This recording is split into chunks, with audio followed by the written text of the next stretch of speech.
ሰላም ጤና ይስጥልን። የዕለቱን ዜና ይዤ ቀርቤያለሁ። ከዜናዎቹ ጋር ማሩ ሲሳይ ነኝ። በዓለም የነዳጅ ንግድ ዋና መተላለፊያ በሆነ የሆርሙዝ ባህረ ሰላጤ አካባቢ ውጥረቱ እንደገና ገረሸ። የአሜሪካ ወታደራዊ ሄሊኮፕተር ከተመታ በኋላ ዋሽንግተን በኢራን ላይ የአየር ጥቃት ፈጸመች። ኢራን በአሜሪካ ጦር ሰፈሮች ላይ ምላሽ መስጠቷን አስታውቃለች። በተመሳሳይ ጊዜ በደቡብ ሊባኖስ በተፈጸሙ የእስራኤል ጥቃቶች ቢያንስ 17 ሰዎች ሕይወታቸውን አጥተዋል። ሁኔታው ወደ ሰፊ ጦርነት ይወስደዋልን ወይስ የዲፕሎማሲ ጥረቶች ውጥረቱን ይቀንሳሉ? ዝርዝሩን እንከታተል። አሜሪካ በፋርስ ባህረ ሰላጤ ላይ የተነሳውን የአፓቼ ሄሊኮፕተር ጉዳይ ተከትሎ በኢራን የሚገኙ ወታደራዊና የክትትል ተቋማት ላይ ተከታታይ የአየር ጥቃቶች መፈጸሟን አስታውቃለች።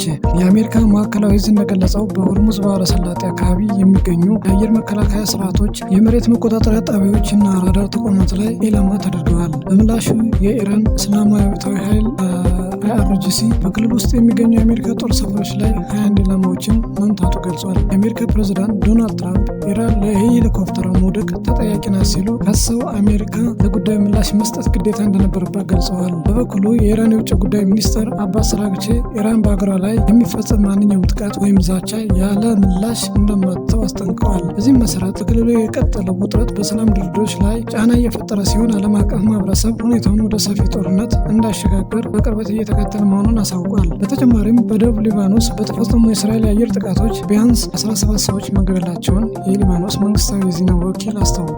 በጢሮስ ከተማ አቅራቢያ በምትገኝ ታይሬ ዴባ ከተማ ላይ በተፈጸሙ ተከታታይ ጥቃቶች 9 ሰዎች ሲገደሉ በሌሎች አካባቢዎችም ተጨማሪ ሰዎች ህይወታቸውን አጥተዋል። በባህር ዳርቻዋ የምትገኘው ሲዶን ከተማ ውስጥ በአንድ ተሽከርካሪ ላይ በተፈጸመ የድሮን ጥቃት 2 ሰዎች መገደላቸውን ተዘግቧል።